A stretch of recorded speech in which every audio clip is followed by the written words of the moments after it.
Welcome to the Author to Authority podcast. I'm your host, Kim Thompson Pinder, and I'm so excited to announce that in August, we will be having the 400th episode of the Author to Authority podcast. And in celebration of that, I have decided to do the top 25 episodes of the Author to Authority podcast for the whole summer. And we will celebrate the 400 about mid-August, so there'll be a couple of episodes after that. And I chose these episodes because they were the ones that I just personally felt were the ones that gave tremendous amount of value, that were going to help you as an entrepreneur, professional, a speaker, a coach, to move your business forward. These were value-packed episodes that are just going to give you action steps that are just going to really propel you to the next level. So I'd love for you to sit back, relax, and enjoy this top 25 episode. Welcome to the Author to Authority podcast. And today we have part one of a two-part series that I am doing with Jason Cutter on transforming your business from being an order taker to a quota breaker. And I am excited because Jason is the CEO of Cutter Consulting Group, and he sees himself as a sales success architect. And he does anything from training to scripting to sales tech. He helps small businesses create scalable inside sales teams. And his newest program is called Authentic Persuasion, with the goal of helping people to go from order taker to quota breaker. So welcome to the show, Jason. Thanks for having me, Kim. I'm super excited to talk about this topic and, writing and business and where all of that, which some of it's good for me and some of it is not my strength. Yes, because right now you're in the final stages of your book. And Yes. That must be an exciting time. It is. The final stages is definitely exciting and everything coming together.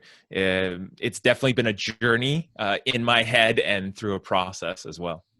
And we're going to talk about that writing journey in the second episode that we're going to do together. But let's start. What is the name of your book going to be?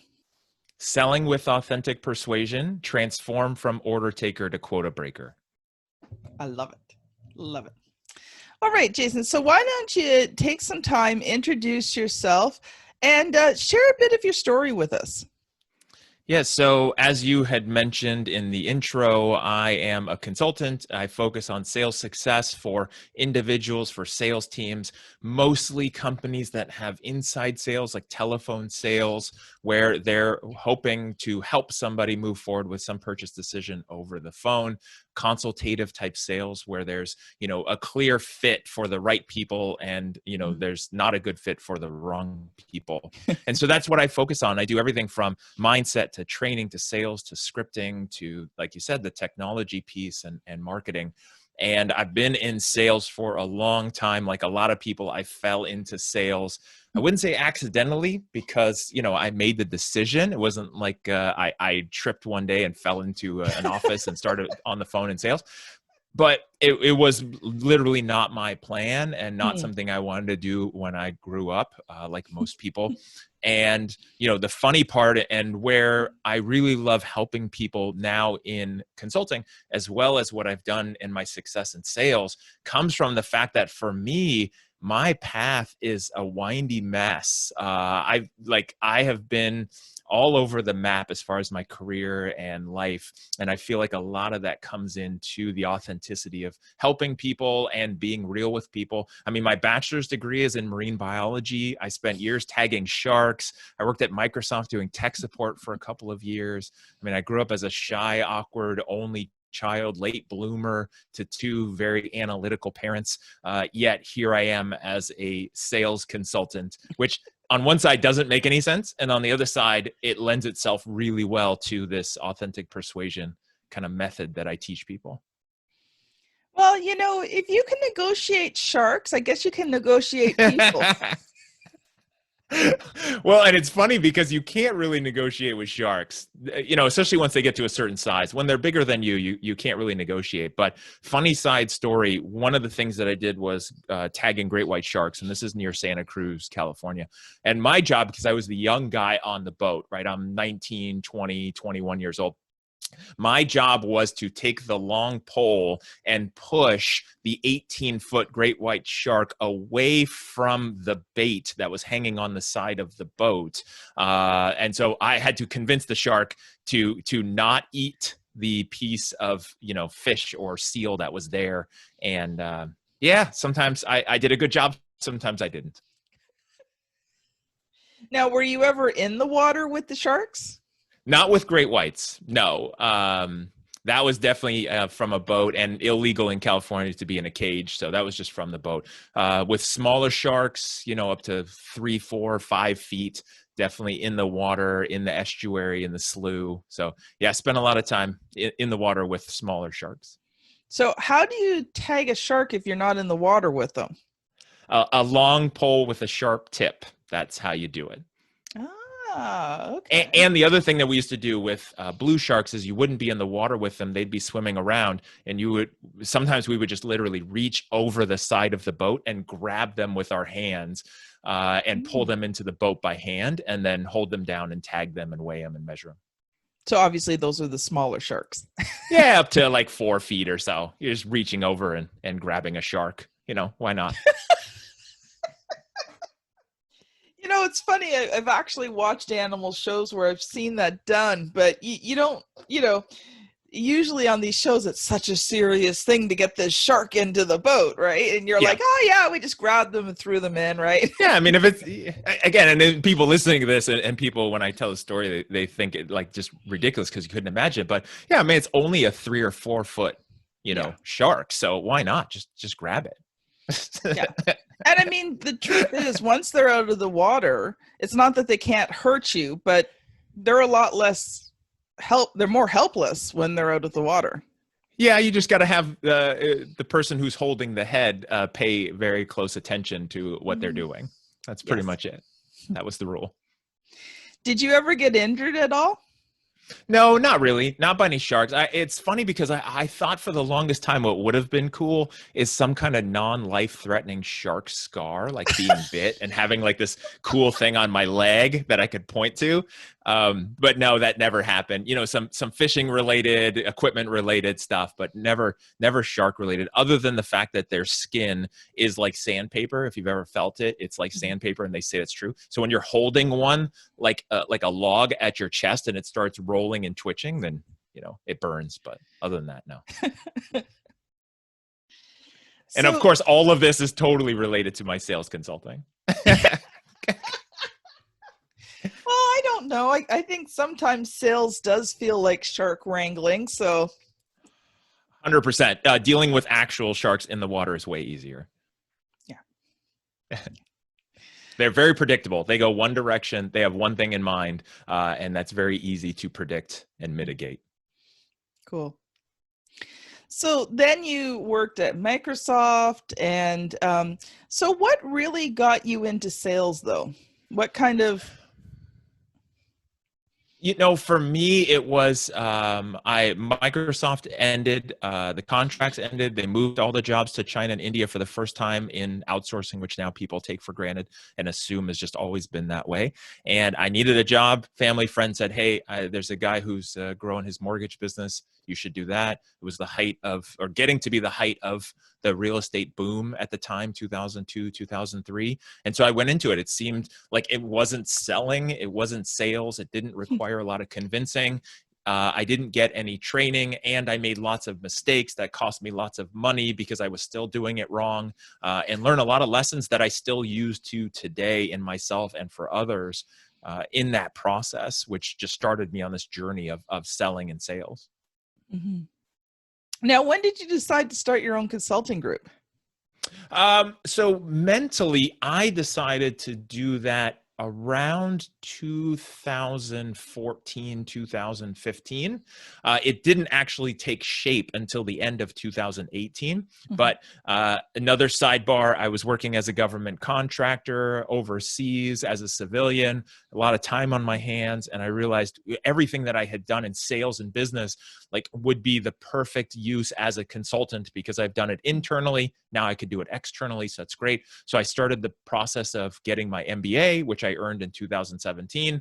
And before I could actually go into consulting, somebody I knew had made me an offer to come work for him. And so I essentially worked as a consultant, not with that title, but with that kind of approach internally, and was like the one who fixed departments, started offices, built out systems and processes internally as an employee, did that for 3 years. And then when that ended, I was like, okay, now is the time for me to go officially into this and do this for other people on, contract basis. Mm-hmm. Mm-hmm. That is really cool. I like your story. And you know what it shows me is the fact that sometimes we don't know what we're going to kind of fall into. I never thought that I would be a publisher. It was not something in my game plan for my life. And yet, certain circumstances happened, and I started doing freelance writing, realized how much I loved it, and that people wanted additional services. And within a year, I've got a publishing company. That's awesome. So like, I think the point is that as an entrepreneur, even though if you've never done this before, it wasn't in your game plan, but you don't have to have had the past to be able to be an entrepreneur now. And many of the lessons that you've learned along the way in different areas actually help you as an entrepreneur.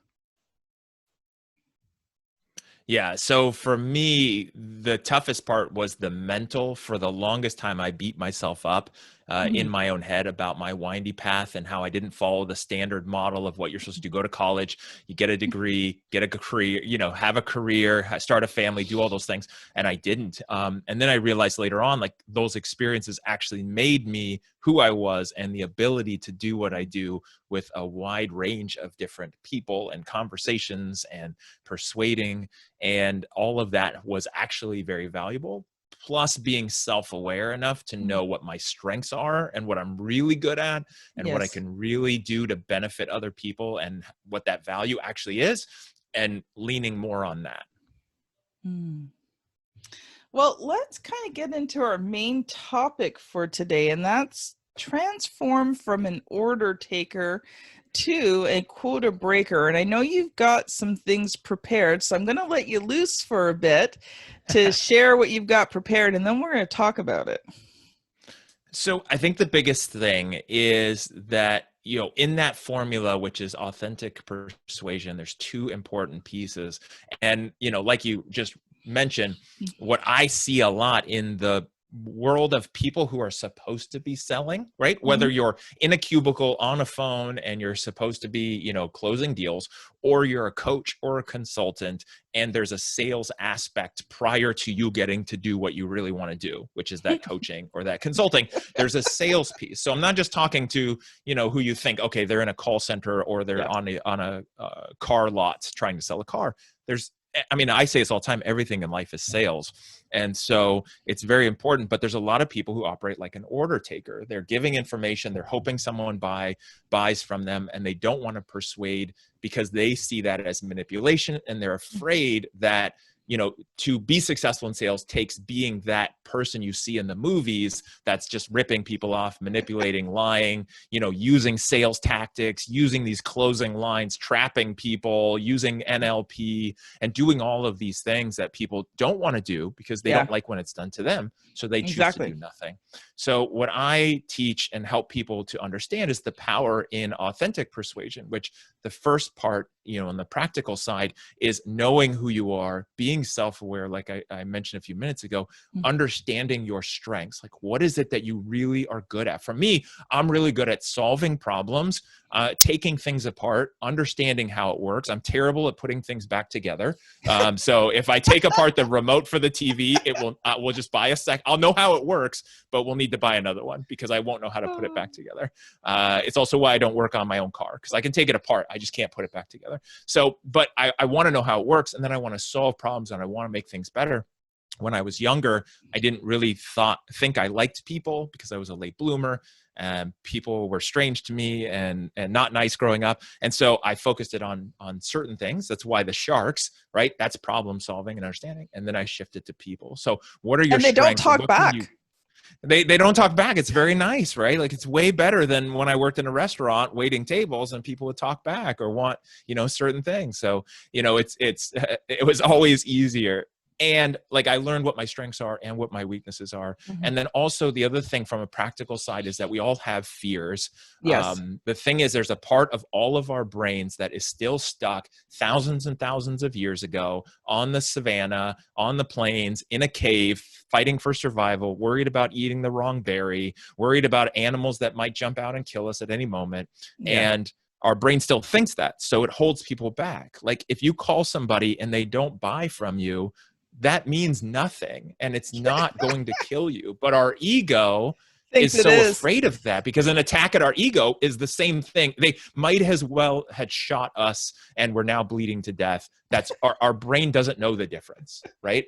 And so Yeah. a lot of people who are in sales, they're afraid of moving conversations forward because their ego is keeping them in their comfort zone. And so Mhm. that's one of the things too, is understand where the fear is stopping you, understand where that is keeping you from what you want, and then working on that, right? Some people, like I talked to somebody yesterday, no fear of public speaking, no fear of asking for sales, definitely is never going to bungee jump, right? So people have different fear levels in different areas in their life. And so it's okay. Yeah, that's probably Where do you me. have no fear? That's right. That's me too, right? Like, Put me on a stage. I am. Let me sell. Yeah, exactly. I am not bungee jumping. No, bungee jumping, skydiving, none of that makes sense to me. I'm exactly the same way. And so it's really about, where are you confident in your life in other areas, and where can you apply that in what you do for the sales side? So that's some of it. And the other part on the authentic piece is really about understanding why you want to be successful in whatever you're doing. So if you have some sales aspect, why? I mean, the first thing I have everyone do that I work with, create a vision board. Might sound silly, might sound like a weird art project. Create a vision board of what you want and why, so that when somebody says no, you know why you want to pick up the phone and ask somebody else again to try to buy from you, and what it's all for, right? What's important to you at this moment in your life? Buying a house, buying a car, going on vacation, having savings, doesn't matter, right? It's individual. So that's the authentic piece. Well, when you're talking about taking things apart and not able to put them back together, my dad was a pretty smart man, and very good with computers, incredible with people, had good professional acumen. Like, he was just this really great person, but he wasn't really good at fixing things. He had enough knowledge to be dangerous. Yeah. And it was funny because there was quite a few times, because my husband's like the ultimate computer guru, electronic person, and his nickname is MacGyver because he can just fix just about anything. And sometimes with a roll of duct tape and a paper clip. Like, he's just that type of person, right? And I can remember my dad would call, and my dad didn't call very often, but every once in a while he would call and, get chatting, and he'd say, "Hey dear, how you doing?" And we chat, and invariably the conversation would go, "My dear, is Ross around by any chance?" And I already knew what had happened. His dad had tried to fix something and it didn't go well. So, him and my husband would talk, and then the next time we went up to visit, Ross would bring all of his tools, and him and my dad would fix whatever it is my dad had tried to fix and couldn't. That's awesome. Well, and I think what's interesting is if we look at that too, you said your dad knew enough to be dangerous, which I think everyone knows someone like that, or we have an area in our life like that. I see a lot of people who are in sales that are kind of that same way, or should be selling, where they think they know enough to be dangerous, but they're not effective, right? Like they're more of Yes. a hazard to themselves and others because they're missing the pieces of, and the knowledge and the wisdom and the skills to put that thing back together, right? To make that sale happen. But they think they know it, right? They think they know sales. Hey, I know sales. I know coaching. I know consulting. Like I'm really good. Like, but do you know sales? Yeah. And, I think as an entrepreneur, kind of touched on that in the beginning for many entrepreneurs, and I especially see this more in professionals and, like you said, coaches and consultants, sales becomes the S word. It's like the necessary evil that they have to do to get to what they really want.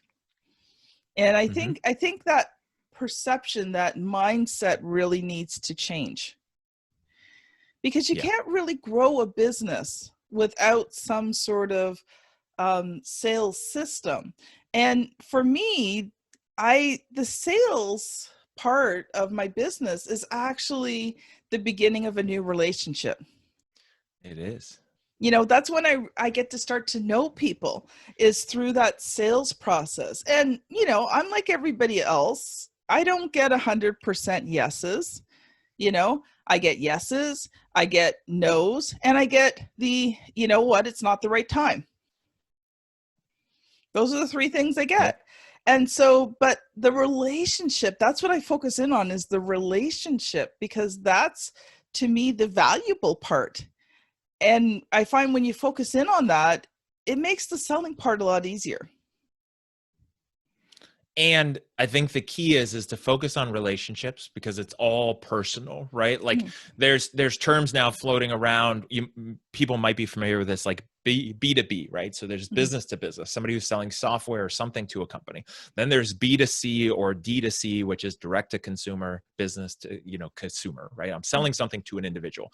And then there's people who are now pushing more of the H to H, which is human to human. Like no matter what it is, even if you're the marketing director at a company, or you're somebody struggling with writing a book, then it's still a human. It's me as a human dealing with you as a human. How can I help you? How can we build a relationship? How can I care about you? And there's a large part of the sales world and people who are in sales who think that's soft and maybe that's weak, and that's not what sales is about. Sales is about closing deals and moving on, right? And derogatory term like bro culture, which is just like all about what you see. It's the Wolf of Wall Street. It's the boiler room type of sales attitude. But that's not what people want. I mean, it works to a certain extent. People can pull it off, but that's not what they want. They want the relationship. They want to know you care about them. And then this is the part where people struggle and fail on the sales side, is they want to start building a relationship. They care. They lots of rapport, lots of empathy, maybe even some questions, but then they're not moving it forward towards the relationship. And a good example I use all the time, because most people can relate, is courtship and dating, right? So imagine you want to go out with somebody. You go out on one date. At the end of the date, you're like, okay, that was fun. If you ever want to do this again, just let me know. Right. And then you just walk away. And then that's it. And that's what people do in sales, right? They don't say, cool this was analogy. good. I like that. I think this is a really good fit. I would like to see where this goes. What are you doing on Friday? Right. Like moving it forward in the conversation towards the relationship, right? Like if you're in a dating relationship, theoretically, some aspect of that is this a long-term fit? Could this be someone I'm going to be with long-term, and or marriage, and or kids, wherever you want to go with it? And not just, hey, we just had coffee once and this, let me know. And same thing with sales. Like a lot of what you're talking about and what I help people with is that is literally the start of the relationship. Even if you're selling software to a company, once the sale closes, now the work begins. Same thing with consultants and coaches. So you've got to take it forward. You got to keep moving forward if it's a good fit, with the intention of like long-term. Yeah. And it was funny. Like I told you, I got a new client this morning. Well, her and I get on the phone, and, within, and this doesn't always happen, but it was one of those days where within 5 minutes, we realized she's 1 year older than me. So we realized that at the same age we got engaged, at the same age we got married, at the same month, like we got married in the same month, 1 year apart. We had our first children the same month, 1 year apart. Like it was like hilarious. We spent the whole first 20 minutes of the phone call laughing because there was just so much similarities. And I think that's something that's key. You know, I work with a lot of very diverse people, but there's always commonalities that you can draw from. But one thing that you really were talking about, and let's focus in on that for a few minutes, is how do you, you're having this amazing conversation, you're developing that relationship, you're feeling really good about this potential client. How do you transition that into, let's say, a soft close? Because not everybody's ready for a full close, but like, what are some of the ways that you can do like what they call like a soft or trial close to see interest level? I mean, for me, it's making that transition from the rapport, the empathy, getting to know you, to building trust. And the way to do the empathy and trust step is asking questions and digging deep, and asking as many questions as you can to get as deep as they will let you with whatever information. And the fundamental thing that you have to be able to answer if you want to be a selling professional, again, in a cube or as a consultant, whatever that looks like, is you have to know, why do they need what you have to sell if it's a good fit? Now, obviously there's times when it's not a good fit, right? No, I can't help you. You need to go do something else. Here's a recommendation. Here's a referral. Best of luck with that, right? And that's a whole different topic. But if it's a good fit, you need to know, why do they need what you have to offer for their reasons, not why you have the features, not what's in the brochure, not why you think you're so amazing, not what your Yelp reviews say about you. Like, nobody cares about that stuff in the beginning. Yeah, exactly. They care about themselves. It's what's in it for me. And that's all that matters. And so as a sales person, or a person with some sales aspect, you've got to understand, why do they want it? And as soon as you uncover that, then it's game on in the conversation, because now you're taking what they need and want, and then you've diagnosed what it is, and then you're now prescribing like a doctor, and you're telling them, okay, based on what you said and based on X, Y, and Z, here's why this would be the best fit for you. Okay. And then, kind of like that doctor analogy, is you just assume, like, there's trial close, there's soft close, there's hard close, there's all these things. I just assume you have problem X, I have solution X.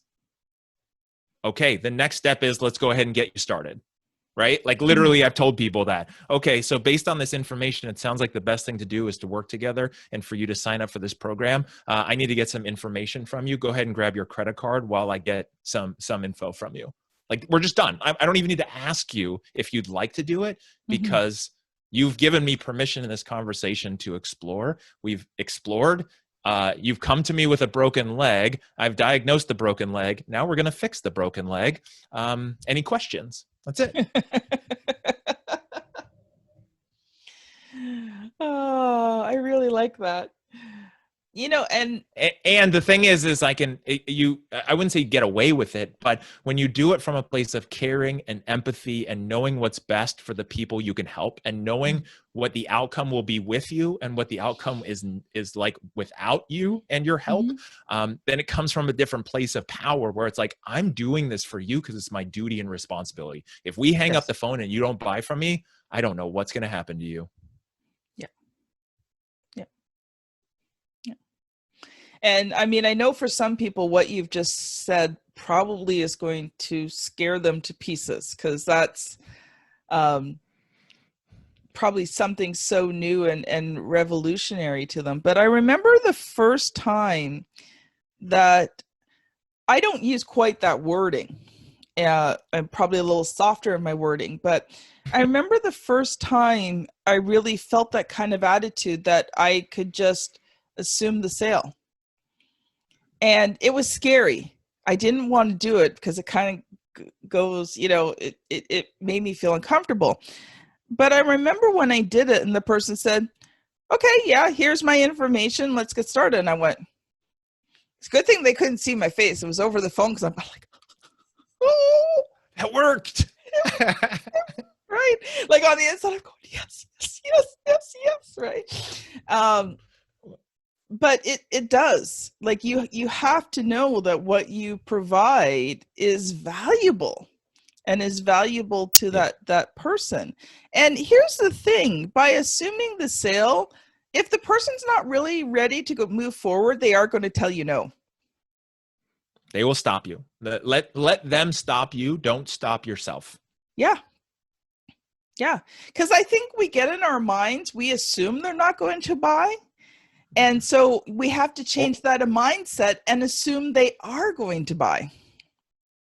And we assume, like, this is what I see a lot, and this is where that order taker category comes in, is they assume that the order taker type person assumes that the prospect's not going to want to buy, doesn't understand why they would want to buy, doesn't see the value, and then also either can't afford it or isn't willing to pay for it. Mm-hmm. Mm-hmm. Wow. I think we've hit a really good point where we can kind of close off this section, and then we'll pick up the conversation, because I know you still have some more stuff to share. So how can people connect with you? And we'll continue this in part 2. The simplest way that I have been doing recently is if you go to jasoncutter.com, JASONCUTTER.com. Mm-hmm. It's a hub for lots of different things. So I have my consulting website. I have the Authentic Persuasion website. I'm very active on LinkedIn, but if you go to jasoncutter.com, like all of it's there with a hub of buttons to find various resources, courses, programs that I have, and get in touch with me through that. Awesome. Well, thanks so much. This has been Jason Cutter and Kim Thompson-Pinder on the Author to Authority podcast. Thanks so much for listening. Don't forget to tune into the next episode where we are going to continue this conversation, and we will see you on the very next episode. Bye now.